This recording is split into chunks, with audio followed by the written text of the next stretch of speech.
尊敬的面粉们好，今天你们赚钱了吗？你们前天要是及时的收看到我的节目的话，应该是可以赚到钱的。因为我在上期节目末尾也说到了，距离26号、27号的加息还有10多天的时间。那在这个时间区间内，庄家们还是有一定的炒作空间的。在这个区间内，可能还会出现一些比较猛烈的涨跌波段。那在这段时间，要是有本事能抓住这个节奏的话，还是能赚到钱的。那面具人，我的节奏感还算可以。我前天就在会员群里面发公告，告诉我的会员，我就说了，比特币在19000这个点位就可以多进去。然后呢，比特币就一路暴拉，从19000多拉到了21000多。其实呢，按照这个比例，你买进去以太坊也是一样能够得到可观的利润的。以太坊从1000多暴拉到了1200多，这个涨幅可不小哦。也就是说，你掌握住这个节奏的话，赚钱那是没问题的。总之呢，市场行情瞬息万变，我们要及时的根据市场的变化调整自己的操作策略，这样才能利益最大化，风险最小化。不过呢，由于做视频因为有拍摄、剪辑、上传审核的问题，我不能够保证高频率的及时的传递最快的消息。如果你们想要跟我的会员一样，能够及时的得到准确的操作指南的话，可以考虑加入我的会员群啊。那在今天节目的末尾，我会公布我的会员入群方式的。好，来讲正题啊。今天咱们要讲的内容可是非常重要，是直接跟你们的操作赚钱有关的。今天咱们就专注的来说一下市场分析和预判。因为 CPI 公布以来呀，现在市面上的观点有比较两极化的趋势，有人说利空出尽了，接下来就是利好了，也有人说接下来加息会加得更多，这不是好事儿。那针对这两种观点，我们究竟该如何取舍？接下来应该是看多还是看空呢？你们看完今天的节目就能够得到满意的答案了。好，来讲正题啊。等一下，节目开始之前呢，请检查一下你们是否打开了屏幕下方的点赞、订阅、小铃铛，否则呢，错过了面具人的财经讯息、操作指南、政治风险预警，而导致你没赚到钱，或者是被割韭菜了，那可不能怪我啊。以后呢，我会在每期节目中间随机说一个数字，有可能我会忘了啊。没有说数字，那就是没数字啊！你们听到了这个数字，在留言区回复，包括你的狐狸钱包地址，我就会从答对的人当中抽取1名，直接给你转账讲钱。那为了公平起见呢，你们的留言暂时隐藏，3天以后我会显示出来。那顺便把今天的这个节目转发分享到3个平台以上，截图发送到我的邮箱，就可以参与抽取这个月的 NFT 大奖了。这些可都是可以卖钱的好东西哦。好，来讲正题，我先来给大家说一下我今天节目的核心观点。那就是7月27号的加息，无论是加75个基点还是加100个基点，都是利好。你没听错，加息75个基点是利好，加息100个基点还是利好。不知道你们赞同不？赞同的请留言打1，不赞同的请留言打2。那至于为什么我会这么说啊？来，你们听我分析啊。首先呢，加息75个基点，那肯定是利好了。为啥呢？因为在 CPI 爆表的情况下，美联储只加息75个基点，是低于100个基点的加息的预期的。相比于加息100个基点的大剑砍下来，那被这75个基点的小水果刀片一下，还是好很多的，就是那么的斯德哥尔摩啊，比最坏的情况下好一点，那就是利好嘛。所以呢，加息75个基点是利好，我相信在座的各位是没有任何疑问的吧，都比较认可的吧。OK， 那么加息100个基点为啥也能算利好呢？为啥？那这我们就要来说到一下美联储的宏观利率的问题了。美联储的预期利率是要加到3.5%左右，而当前的利率是1.75%。那么再加100个基点的话，就是加到了2.75%了。如果说利率真的加到了这个位置了，那么这也就意味着100个基点之后的加息的幅度就不会太大了，可能也就是加上1、2次50个基点了。看2.75加上50，那就是3点多了嘛，已经快接近美联储的目标了啊。然后呢，就达到了美联储的目标了嘛。在达到目标之后呢，就会是相对温和与宽松的经济政策了。因为它美联储不可能一直加息下去，对不对啊？所以呢，根据否极泰来的说法，这一次加息100个基点以后呀，市场就会有所缓和。那么各位观众听到这儿了，你们是不是就能看出来，就能感觉出来，无论是加息75个基点，还是加息100个基点，都算利好了吧？尤其是加息100个基点啊，因为它这个月加100个基点，下个月怎么也不可能再加100个基点了。如果说下个月加50个基点，那反过来比上个月加了100个基点，那又是大利好，对不对？好，然后呢，我们还要再来看一下国际环境。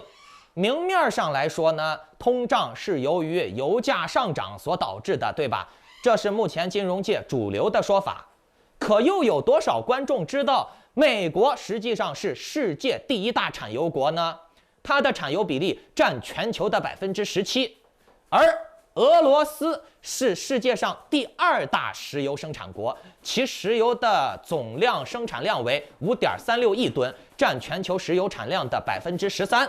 第3名呢是沙特阿拉伯，占12%。而沙特和俄罗斯和美国的关系都不错。那说到这儿了，大家就要仔细观察一下了。什么油价抬高物价之类的，这种说法虽然说能站得住脚，可是油价涨了，对谁有利呢？啊，谁卖油呢？对不对？我们还可以从一个关键指标能看出来，那就是干啥？摸一摸，他要让我摸他。我们还要从一个关键指标可以看出来一个大问题，那就是欧元、日元暴跌，大家都知道了吧？可是美元涨了，卢布涨了。之前我让大家抄底卢布，也赚了1倍多了，是不是啊？欧元、英镑、日元都在跌，反而美元、卢布都涨了。那这样一看，是不是世界2大军事强国都已经达到了强调自己主权币地位的目的了？然后大家再来看一下，英国首相要下台了，英国内部也陷入了严重的政治混乱，包括内阁辞职、政治停摆。而日本的前首相也挂了，日本想要独立建军的这个事情，基本上没戏了，因为这个事情是直接触及了美国的底线啊！大家知道吗？美国在日本有140多个军事基地，这还只是明面上公开的，还不算未公开的秘密基地啊，并且呢，在这些军事基地当中，又有10几万人的就业，这些都是要给美国人掏钱的呀，日本要给军费的呀。美国是占便宜的呀，明白了没？再加上美国必须要在东亚地区有地面驻军，才能够发展它的军事，才能够控制东亚。所以呢，谁敢推动日本独立建军的这个念头，肯定是找死的。为啥？因为日本自己要有军队的话，那美国的这些军事基地咋办？那你们撤吧，我们日本不需要你帮忙了，我们日本有自己的军队了。那美国几十万人就要失业了，美国就收不来军费了，而且美国在东亚地区的地面军事基地也就没了。你觉得美国能愿意吗？然后呢，你们看俄罗斯，俄罗斯也在扩张自己的影响力范围，对不对？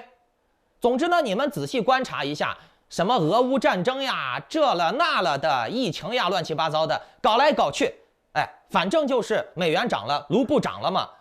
美国和俄国还是世界上的老大哥，其他的国家反而被削弱了，谁也不能撼动他们2个的地位。虽然疫情对各个国家的打击都很大，但是其他国家明显已经被削弱了，而俄国、美国他们并没有被削弱得很厉害，或者是削弱得慢一点，那这也就算胜利了嘛。大家都被削弱得很严重，我几乎没有被削弱，那是不是证明我变强了？这不，实力差距又拉开了，对不对？所以呢，既然老大哥们自己的目标、自己的胃口满足了，那么他们接下来的镰刀砍下去的话，可能会砍轻一点，所以接下来的大环境可能会缓和一些，那这也算利好吗？其实我们从链上数据也可以看出来端倪，高位套牢的筹码该减持的都减持的差不多了，而19000到2万区间反而又堆积了大量的筹码，也就是说，这个底部建立的是比较夯实的。再往低能低到哪儿去？再往低就是在18000左右建仓的那些人嘛。不过那个时候是极度恐慌，建仓的人并不是特别多。现在主要的建仓部位都是在19000到2万区间。那在这种情况之下，除非经济有巨大的爆破，有巨大的利空或者黑天鹅，比如加息100个基点，或者是哪个大型机构、哪个大型项目方又崩盘了，可能会撼动这部分持仓。否则的话，整个市场也就那样了，再往下跌的可能性、力度会非常的有限。还有一个关键点就是大家要注意的是，目前到加息日还有10天的时间，或者11天啊，根据时区。但是大家记住了，大部分机构交接的资金一般是在加息之前的以我在金融行业这么多年的从业经验来看，一般都是提前48个小时到1周来交接。那么这也就意味着20号到25号之间可能会出现涨势衰退，甚至有可能提前啊。而今天这个加密货币市场的涨幅已经出现了颓势，有点开始向下走了。不过呢，距离交接的时间，面具人我预判的交接时间啊，距离20号到25号之间最少还有4、5天时间嘛。那我觉得这4、5天之内是足够庄家们再做一个上下波段的。大致的情况就是这样，具体的操作时机呢，我会在会员群公告里面及时给大家发布的。如果你想紧跟我的操作策略，包括参与我接下来的好项目的话，那就请下载 Line 或者 Telegram 搜索添加 ID Maskman118 或者 Little19860425 办理会员入群手续。或者呢，你们还是可以继续孤独的行走啊，找那些什么给交易所打工的来，用我的推荐码，我能赚5毛钱、赚1块钱的那些穷逼穷狗们。奔着赚你钱的这些人去搞去吧，反正你们炒币不炒币，又没用我的推荐码，我也从来不赚那5毛钱、1块钱。你看面哥，我啥时候推过推荐码啊？我就是开心，没事儿还做个节目给大家撒点钱。你跟那些打工仔们，跟那些穷狗们能赚到钱吗？那些博主一个个把自己说的很牛逼的啊，怎么了？不也是给交易所、给机构打工的？你看说的我的鸟都生气了啊。65，赚钱要跟有钱人赚，你跟穷狗、跟打工仔、跟奴才能赚到钱吗？你不想一下？拜拜。